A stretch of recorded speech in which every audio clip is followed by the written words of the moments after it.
take my truck away, my car away, and many, many, many other kinds of misfortunes. This has been a day. Um, so, so it's my pleasure to introduce my friend Tony Brewer, who has lived in Indiana forever. He's performed coast to coast and recorded for community and public radio, as well as NPR Playhouse and the Here Now Audio Fiction and Arts Festival.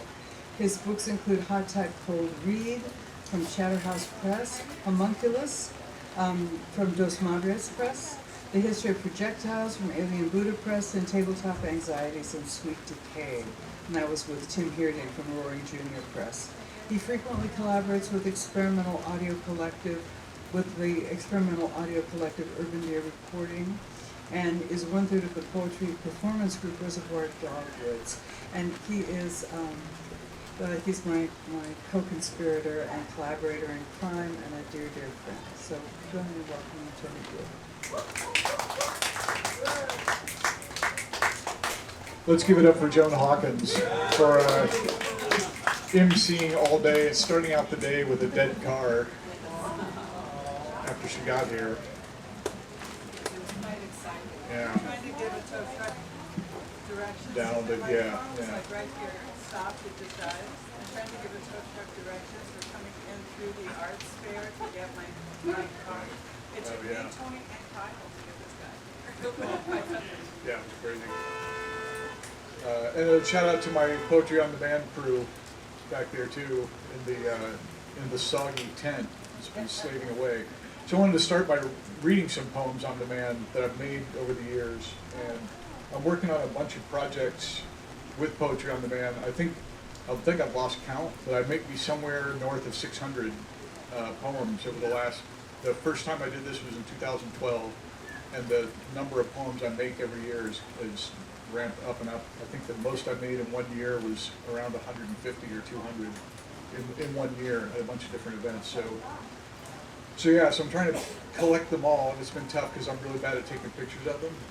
But probably the first one is going to be, I've got a packet of poems called Poems Left Behind. It's poems that people didn't come back for over the years. And it's a surprising number. I think we're going to have 2 more from today. So, but I always got to keep them because the longest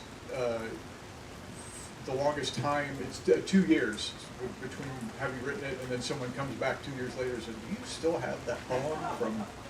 I'm like, yeah, of course I have it. Here it is. So here's a handful, and this is the most often asked question at the tent, called "How This Works." I ask if you want a poem. You say yes. Give me a topic, maybe a form or word, something you feel.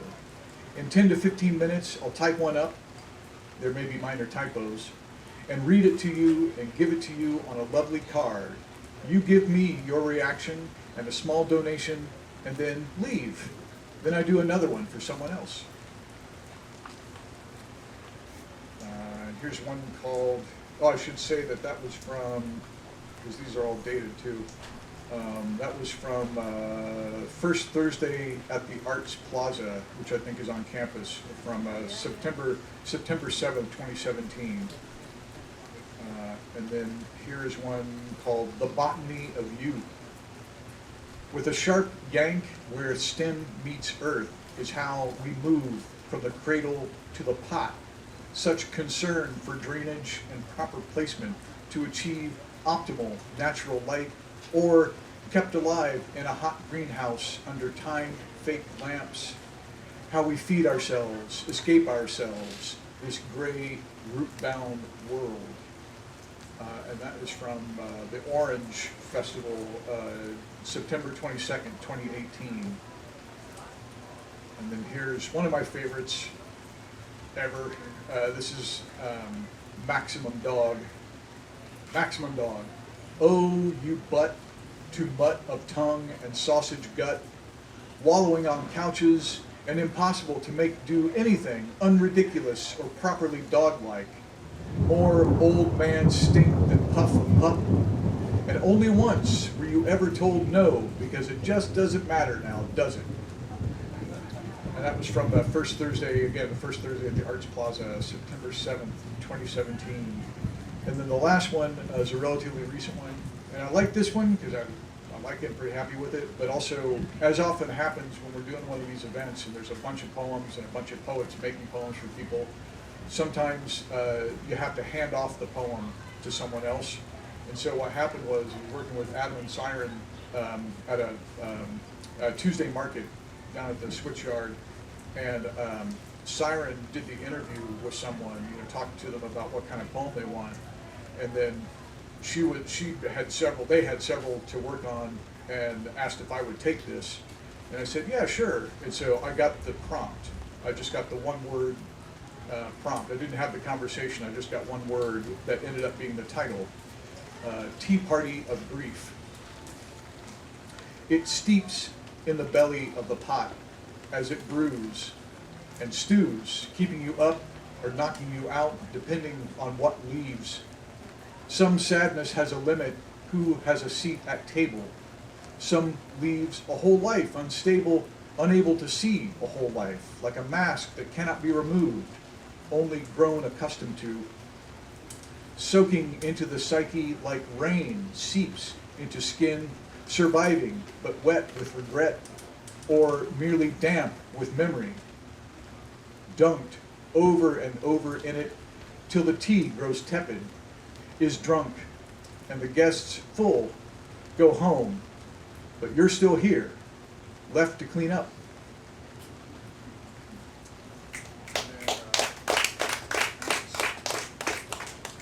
I'm going to do one more from last night. I did an event last night.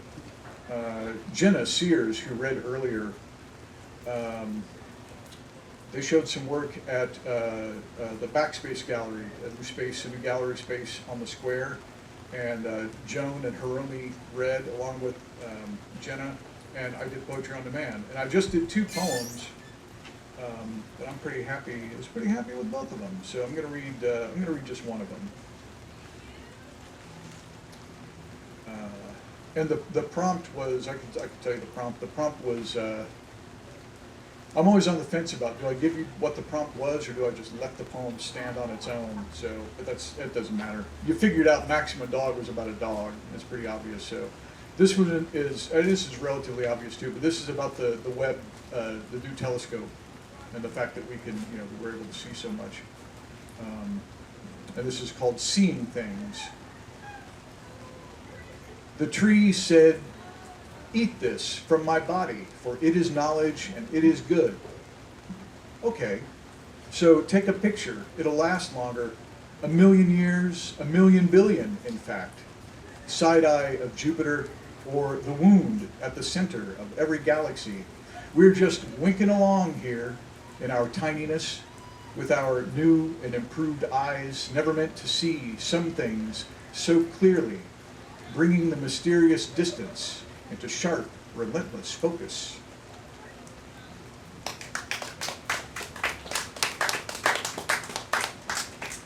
And then the book that Joan read my introduction out of is actually my latest book. That's why it wasn't in the list of books on the back of it, because Pity for Sales came out in February of this year. So, and I've been kind of doing ongoing readings and tours to support it and whatnot. And so I'm going to read a few out of here and then start tearing down.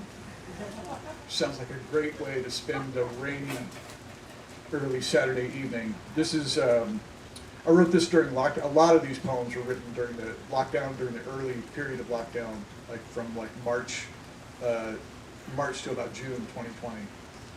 Maybe about half of them were from that period. So this is Unasked For. I love your tiger. I hate your king.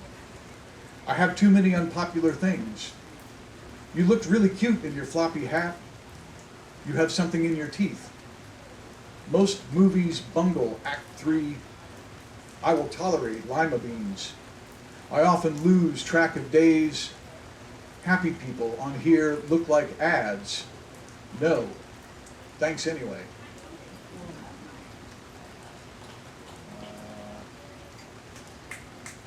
This one, it's late in the day, and we've all been very good. It's late in the day, and we've all been very good. So I'm gonna do this one. This is Pity for Sale, the titular poem. Pity for Sale. After Ferlinghetti, after Gibran. Pity for sale. Pity the bee who has no country, its fuzzy, swollen appetite and hardwired love of candy. Pity the window, gladly accepting so many waves of heat and hand, fogged with condensation of desire. Pity the vegetable, its untouchable packet disguised as itty-bitty seeds that are mere possibilities. Pity the failed backup and make it new. Pity the ambulance, so lonely it stalks my next-door neighbor twice this year alone. Alone. Pity the billionaires, in love with zeros. No, fuck those clowns, right in the zero. Pity the worker who identifies with a king. Pity the tree dragged down by sweet honeysuckle, the red buds pinking the woods, telling us it is time. Time. Pity the time it takes to feel, the time it takes to unfeel, to unlearn, to unlove, to unseal. Pity our ranks and forms, a slot for everyone when we all would be better off marked other. My country, 'tis not insane, but copes horrendously. Sweet land, sweet liberty. Ask any busy bee.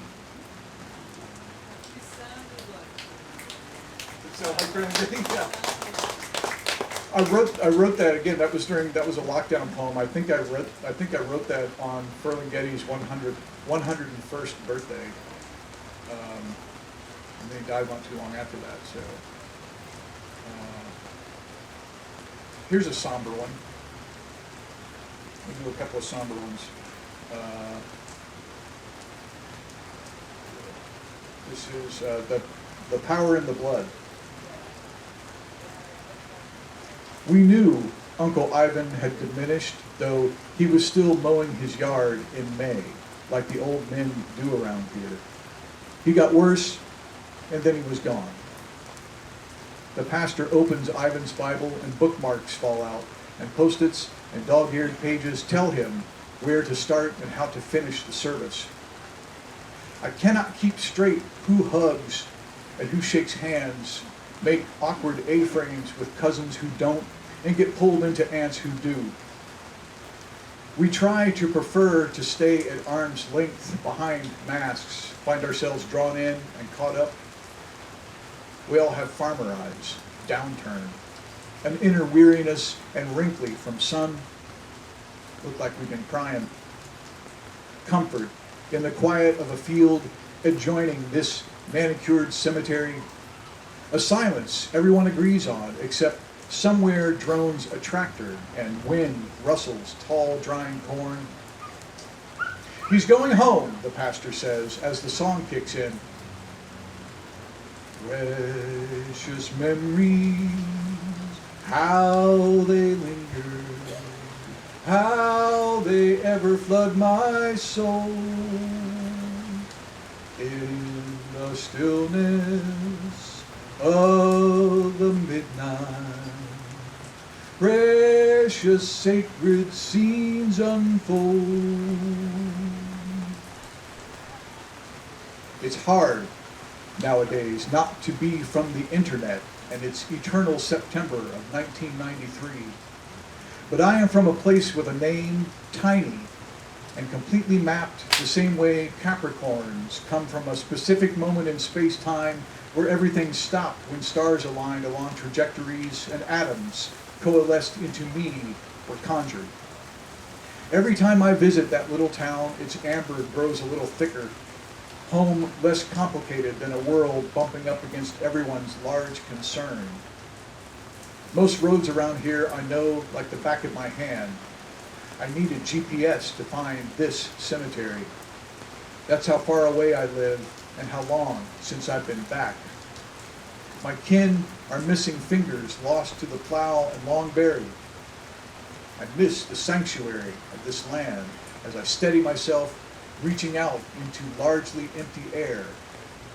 No music at all, except the hum and whir of honest machines and the grace of being landlocked and broken by only so many precious years.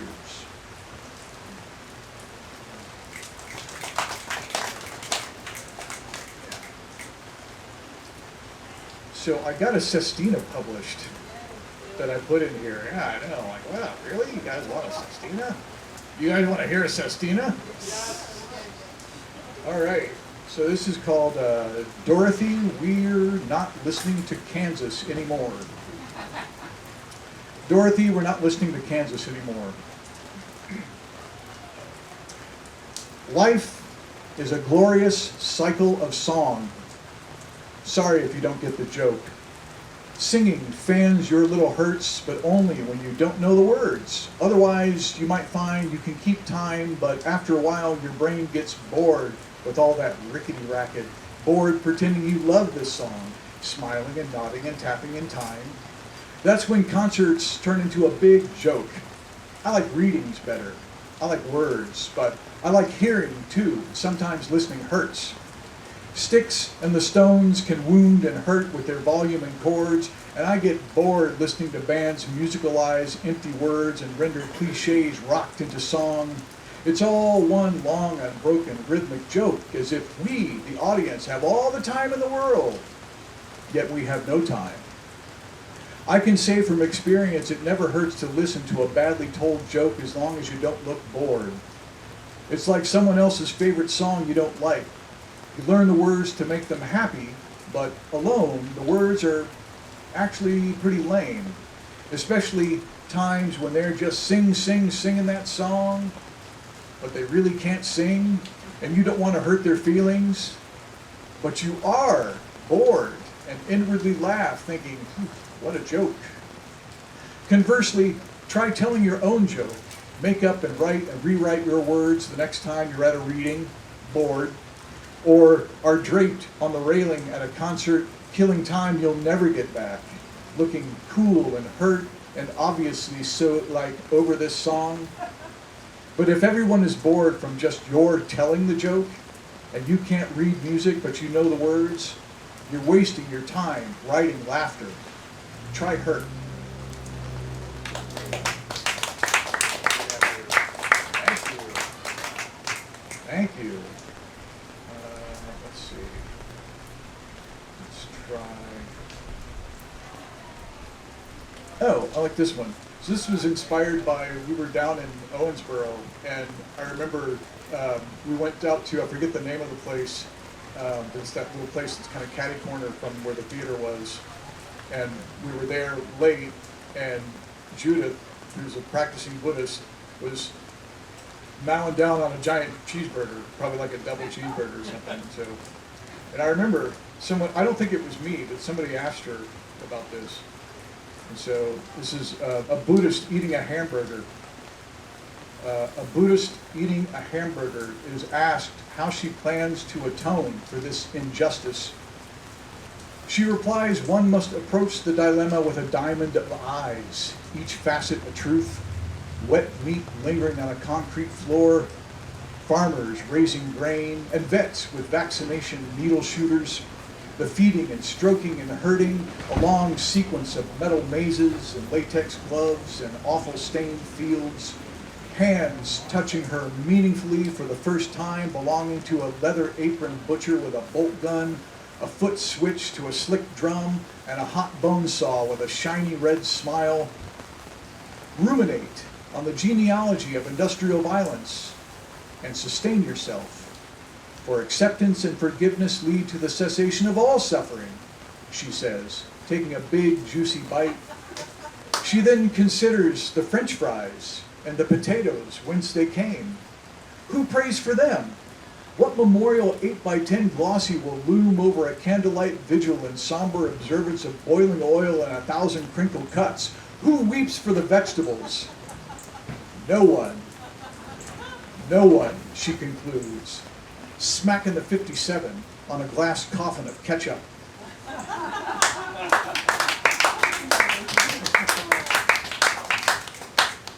All right, let's see. I think I can do 3 more here and then set you people free. Although you're kind of trapped in here now. So, all right, let's do, yeah. There was one year where it started raining early in the morning, and it rained pretty much all day. and there were always 6 to 10 people in here, like all day, and I don't think anybody came to hear anybody read, they were just here all day, it was awesome. So, thank you for being here, I appreciate having a late in the day audience, so, what am I looking for? Oh yeah. Yeah, I'll do these two, and then I'll do a final one, and then we'll be good to go. So this is called Working Through It. I dreamed we were on a cruise, but I was the seductive bartender. Our problems were obvious before this, and I make what you want. We were dirt poor and saved years for this trip where I work while you drink. The movements of the ship are imperceptible, and there are too many people. We are only alone in our stateroom I sneak to after my shift. It is a short dream, a bridge from one odd, unremembered moment to the next. It is meaningless, except my memory of it. We hated cruises, though we'd never gone on one. We have been split for 15 years. I cannot now recall what came before, and what came after blurs and blurs right up to this clear, awakened present.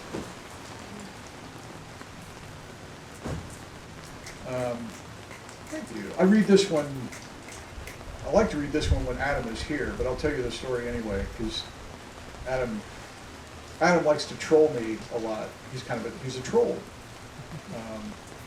And he likes to present me with what he thinks are moral dilemmas, but since it's all hypothetical, I toss morality out the window and just answer what I think is most entertaining. And so he asked me once, and I still stand by this, I still say that this is how I really feel. He said, what if the CEO of Halliburton approached you and said, I'll give you $10 million for a poem, like a poem on demand, like if the CEO of Halliburton walked up to the Poetry on Demand booth and said, I'll give you $10 million for a poem on demand. And I think he was thinking that this was going to be a tough decision for me to like weigh the pros and cons of I'm supporting Halliburton with one of these that they might frame and hang on a wall in one of their 5,000 buildings across the planet. Like, I could do a lot of good with $10 million, frankly. And, I know tons of poets at all levels. I don't know them personally because they make tons of money and they're far above me. And I don't mean like accolade poets who like get awards and stuff. I mean like just people who make bank because they make poems for Nike or McDonald's or whatever. There was that the Floetry poems that were doing McDonald's commercials, So anyway, that's a big build-up for a relatively short poem. But anyway, this is called the $10 million Halliburton poem. You, holder, holding me, holding my stock, for the holders of shares who mean the world with mean business, its targets and markets. We would salute thee were we true military. Instead, let us dance across the soup under pale Arab moons, on blood-red dunes our grunts bust on anxious sorties, plucking like oods, lost souls, repurposed for our brave new rendition of a love song, a torch song for firing pallets of greenbacks like stingers across petro-black fields, tracer rounds straight to your heart, from corn-blasting turrets, battering erectile Adon-drenched minarets. Don't fret, lovelies. This pillow talk of war, where all is fair and love, is but negotiation, as the soft target of the white underbelly of your true passion exposes where my conflict needs to go. Hands deep in each other's tactical pockets, muttering safe words no one will hear.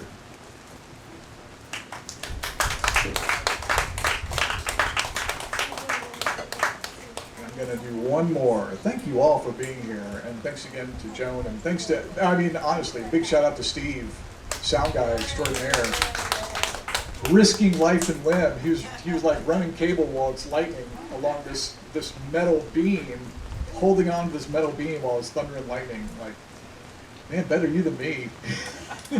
I'm glad you've got the reach for it. But thank you. I really appreciate you doing everything for us. Well, It's a treat. One of our crew members didn't show up because his wife was watching the radar. Oh, I know. Certainly not going to do this. They're certainly not going to do this. Au contraire. Au contraire. We are a rainer. The 1 year, we canceled 1 year. We canceled in 2012 because there was threat of rain all weekend.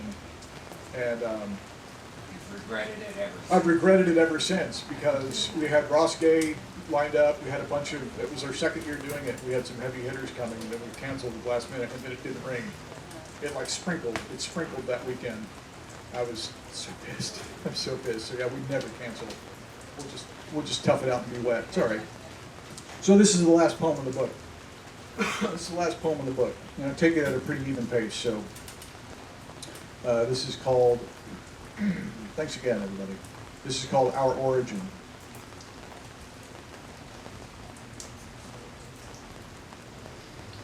Tell me a story.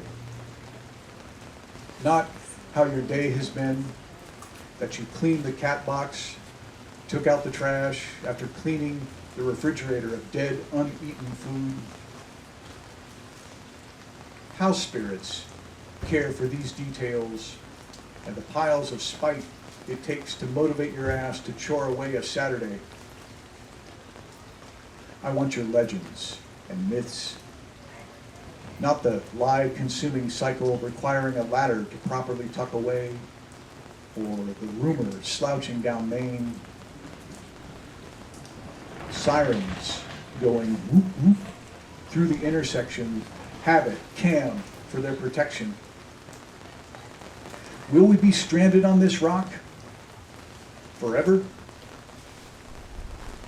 I remember how to make a raft from a movie, and the movie in my head where Dad was there to tell me how, and do it all himself. Where fate got slammed, a pool formed. I filled it with neat colored rocks I found along the riverbank. Not naturally occurring. A plot, some action, and a truth. The eyes glaze over because telling is no substitute for a show, reduced in this textual world to merely unbelievably enthralling. Back into the stars you go, up, up into the cloud, with ringing ears from the chorus glory. Nothing need be foretold, but save us from the random with singular vision and undeniable breath. Leave nothing out, but make it good. Thanks. Right on time. Thanks again, everybody. May I offer you a haiku? Maybe. I mean, yes, you may, yes. Poetry is thoughts that flow like liquid. Is not the rain just perfect? Oh, nice.